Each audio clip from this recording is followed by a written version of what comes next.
Hello everybody, welcome back to Initial Solution.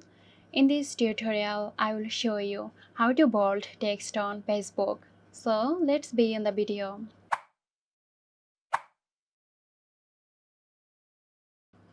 To bold text on Facebook, we'll need to use an external text formatter.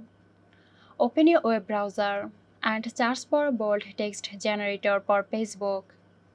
Some popular options include YayText, bold text IO, and Unicode text converter.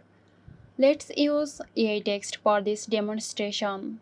In the text box, type the text. After typing your text, scroll down to see various formatting options, including bold. Now open the bold text option and click Copy. This will copy the formatted text to your clipboard. Next, open Facebook and start creating a new post. Paste the copied text into your post. Now you will see that the text is now bolded and ready to grab attention. So that's it. I hope this video helped you out.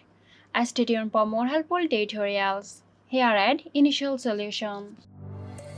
This video is sponsored by Zerosoft. Zerosoft offers graphic design, UI UX design, digital marketing and web development. Elevate your brand with Zerosoft today. For more details, check the description box.